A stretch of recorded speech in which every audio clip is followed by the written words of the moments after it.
Nous avons les écoles décolonisées où nous apprenons l'histoire des autres dont on n'aura même pas besoin. Frère, si tu étudies pour avoir l'argent, qu'on t'apprenne comment on gagne l'argent, parce que tu vas avoir le diplôme, mais tu ne sais pas gagner l'argent. Maintenant, toutes ces années, c'était pourquoi? Vous me mettez des cours même de gymnastique et j'échoue en cours de gymnastique. Est-ce que je vous avais dit que moi, je vais être karatéka? Mais vraiment, des choses inutiles. Il faut que dès le départ, on canalise quelqu'un par rapport à ce qu'il veut devenir et qu'on enlève tout ce qui est inutile. Beaucoup d'écoles sont des écoles pour être des professeurs, mais pas pour devenir riches. Parce qu'on remplit les gens la tête des choses dont ils n'auront pas besoin. Est-ce que moi j'aurais besoin des abscisses et des cosinus dans ma vie? Vous allez m'apprendre ça. Depuis que j'ai fini les humanités, même pas un seul jour dans la vie, j'ai eu un problème de cosinus et de tangentes. Pourquoi vous m'avez appris ça vraiment? Il faut me... Professeur, tu dois me dire pourquoi tu m'as appris ça. Que faire pour sortir de la pauvreté? Voici un passage. Proverbe 6, versets 6 à 11. Va vers la fourmi paresseuse. Considère ses voies et deviens sage. Elle n'a ni chef, ni inspecteur, ni maître. Elle prépare en été sa nourriture. Elle amasse pendant la moisson de quoi manger. Paresseux, jusqu'à quand seras-tu couché? Quand te lèveras-tu de ton sommeil? Un peu de sommeil, un peu d'assoupissement, un peu croiser les mains pour dormir, et la pauvreté te surprendra comme un rôdeur et la disette comme un homme en armes. Nous voyons que lorsque Dieu veut enseigner Proverbe 6, c'est Proverbe 6, j'ai donné le bon verset? Ok. Lorsque Dieu veut enseigner la richesse, il conduit l'homme vers la fourmi. La fourmi nous enseigne qu'il faut travailler. La fourmi nous enseigne qu'il faut être sage. La fourmi nous enseigne qu'il faut travailler sans être poussé par un chef. La fourmi nous enseigne qu'il faut préparer le futur dans le présent. La fourmi nous enseigne qu'il faut investir aujourd'hui pour avoir demain. La fourmi nous enseigne qu'il ne faut pas dormir tant que tu n'as pas préparé le futur. Et là, si vraiment une fourmi peut nous enseigner, c'est extraordinaire. Si tu veux devenir riche, il faut travailler. Si tu veux devenir riche, tu dois te former. Tu dois apprendre comment gagner l'argent. C'est pourquoi nous, lorsqu'on va faire l'école Compassion, on va apprendre aux enfants à gagner l'argent, même à 5 ans. Alléluia, il y aura le cours, l'argent. Sincèrement, nous étudions pour être riches, n'est-ce pas, non? N'est-ce pas? Mais on ne donne pas le cours de la richesse à l'école. Ça n'a pas de sens. Nous allons à l'école pour être riches, mais il n'y a pas le cours de la richesse. Et on va t'apprendre les Nils dont tu n'auras même pas besoin pour être riche. Beaucoup d'écoles sont des écoles pour être des professeurs, mais pas pour devenir riches. Parce qu'on remplit les gens la tête des choses dont ils n'auront pas besoin. Est-ce que moi j'aurais besoin des abscisses et des cosinus dans ma vie? Vous allez m'apprendre ça. Depuis que j'ai fini les humanités, même pas un seul jour dans la vie, j'ai eu un problème de cosinus et de tangentes. Pourquoi vous m'avez appris ça vraiment? Il faut me... Professeur, tu dois me dire pourquoi tu m'as appris ça. Il fallait donner de tels cours aux gens qui veulent devenir des professeurs en mathématiques, qui veulent envoyer des navettes spatiaux. Mais moi, je suis allé étudier pour avoir l'argent. Mais vous ne m'avez jamais appris comment on investit, comment on épargne. Tina Sil, sa classe. Mais vous m'avez appris Charlemagne, Napoléon Bonaparte. Donne-moi la main, hein? Si vous ne savez pas, les hommes riches, pour rester riches, ont engendré des écoles pour que vous soyez pauvres. Et vous ne savez pas ça? Cher Congo, les autres nations sont en train de changer la manière d'éduquer les enfants, sont en train de changer les écoles. Nous avons les écoles décolonisées, où nous apprenons l'histoire des autres dont on n'aura même pas besoin. Frère, si tu étudies pour avoir l'argent, qu'on t'apprenne comment on gagne l'argent, parce que tu vas avoir le diplôme, mais tu ne sais pas gagner l'argent. Maintenant, toutes ces années, c'était pourquoi? Vous me mettez des cours même de gymnastique et j'échoue en cours de gymnastique, est-ce que je vous avais dit que moi, je vais être karatéka?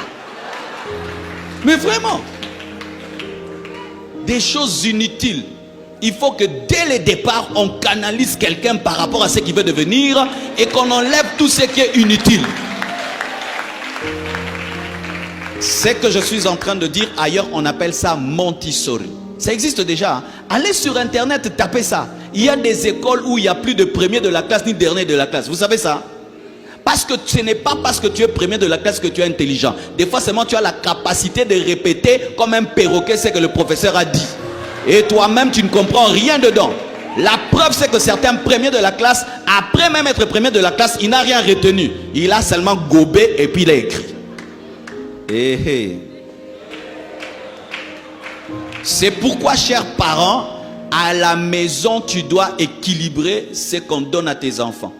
On dit, on ne donne jamais l'argent aux enfants. Il faut lui donner l'argent et tu dis, garde cet argent, dans un mois, je veux voir ce que tu vas en faire. Et puis dans un mois, il revient et dit non, j'ai gardé. Donc tu sens quel esprit comptable. L'autre, il revient et dit non, j'ai 300. Tu sens que c'est un investisseur.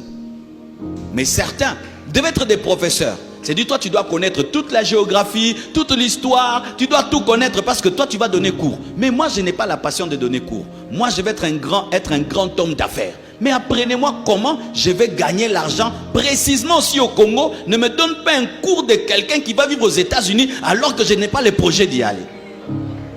C'est pourquoi la Chine s'est développée et l'Inde est en train de se développer parce qu'ils donnent des cours par rapport à la vision de la nation. Alléluia. Donc, chers frères et sœurs, il faut que tu te formes par rapport à l'argent. Et si tu n'en as jamais reçu, il y a des livres, il y a des cours, même sur Internet, sur YouTube, qui apprennent comment tu peux devenir riche. Parce que tu peux vouloir devenir riche, mais tu n'as pas l'intelligence financière. Te former, aussi patienter, persévérer, être excellent, être différent. Tu vends des beignets. Moi aussi je vends les beignets. Mes beignets sont parfumés. J'aurai plus de clients que toi. Tu as un restaurant, j'ai un restaurant. Dans mon restaurant, quand on fait la commande, après 10 minutes, on est servi. Chez toi, après 1 heure, j'aurai plus de clients que toi. Tu viens dans mon restaurant, moi je salue mes clients. Mais toi, tu ne les salues pas. J'aurai plus d'argent que toi. Chez toi, il y a des mouches. Chez moi, il n'y en a pas. J'aurai plus de clients que toi. L'excellence. Aussi, pour être riche, tu dois apprendre à donner. Alléluia. Apprendre à donner. Car l'argent, avant d'être un papier, est un esprit. Et si l'argent te domine, il ne viendra pas dans ta vie. Mais si tu domines l'argent, tu ordonneras l'argent, l'argent viendra. Aussi, tu dois faire une alliance avec Dieu. Seigneur, si tu fais de moi un homme riche, voici ce que je ferai pour toi. Il faudrait que Dieu trouve sa part dans ta richesse. Alléluia. Il faut que tu fasses une promesse. Seigneur, je te promets, je ferai ceci, je ferai cela. Je crois le pasteur Mohamed, je crois, nous a parlé d'un homme qui est arrivé jusqu'à donner à Dieu 90% de tout ce qu'il avait. Alléluia. Dieu doit avoir sa part dans ta richesse. Parce que Dieu ne peut pas t'enrichir pour t'enrichir. Tu dois être riche pour lui. Alléluia. Tu dois avoir une motivation pure pour être riche. Si tu veux être riche seulement pour Omel Sabatuma Inatonga, alors Omel Sabisote. Ah oui, ne deviens pas riche pour rendre les gens jaloux. Je vois beaucoup de gens aujourd'hui veulent devenir riches pour rendre les autres jaloux. Il achète une voiture, il met sur Instagram. Il construit une maison, il met sur Instagram. Il achète des chaussures, il met sur Instagram. Donc toi, tu deviens riche pour que les gens aient des cauchemars. Mais oui, pour rendre les gens jaloux. Pendant même que tu achètes la voiture, tu ne penses même pas au bonheur que tu auras. Tu penses à la jalousie que tu vas créer. Hé, Nachicoté. Tu as une mauvaise motivation. Cherche à être riche pour devenir une source de bénédiction. Cherche à être riche pour soutenir l'œuvre de Dieu, pour aider les pauvres, pour servir à la gloire de Dieu. Qu'au travers de toi, qu'on sache qu'on peut devenir riche sans voler, ni toucher à la magie, ni à l'occultisme. Être une source de motivation et être un modèle pour des générations. Alléluia. Tu dois avoir une motivation pure lorsque tu veux être riche. Aussi, tu dois être un stratège. Tu dois être un stratège. Parce que c'est un monde de la concurrence. Si tu es dans les affaires, tu dois avoir de l'intelligence, tu dois avoir de la sagesse. Je donne un exemple. Tu vas au Sénégal et tu investis dans la charcuterie. Comme ils sont musulmans, ils ne vont pas acheter et tu seras pauvre. Il n'y a pas de démon, tu n'as pas de sagesse.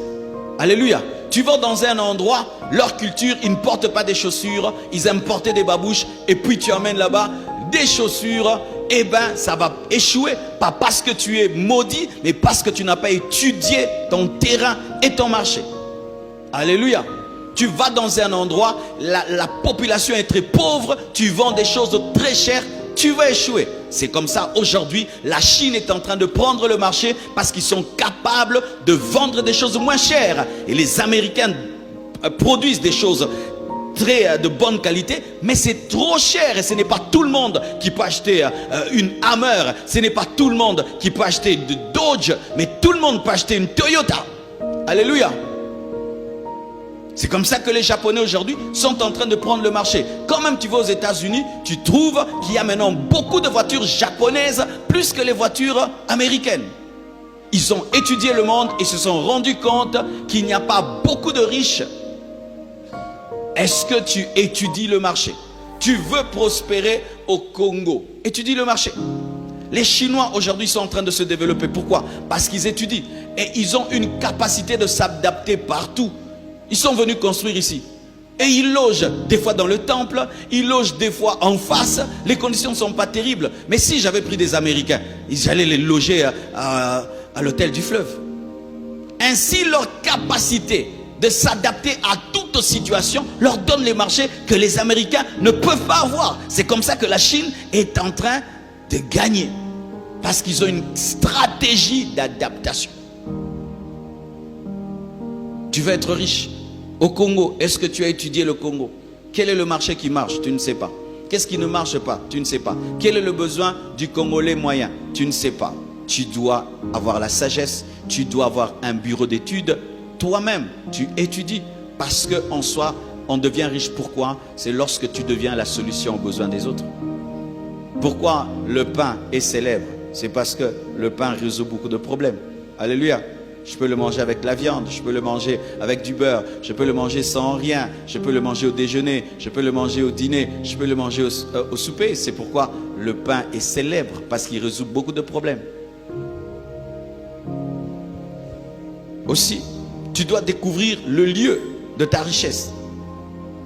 Certains, tu ne seras pas riche à Kinshasa. Tu seras riche dans la province. Parce que le marché que toi tu veux avoir ici, il est déjà saturé. Mais en province, il n'est pas encore saturé. Aujourd'hui, tout le monde fait des guests. Il y en a tellement. Pour que tu puisses te démarquer, ça doit être excellent. Mais le même guest qui échoue ici à Kinshasa, tu l'amènes en province, ça devient l'hôtel 5 étoiles. J'étais dans une province, on m'emmène dans leur meilleur hôtel. Non, le meilleur hôtel, mais Nazan 4.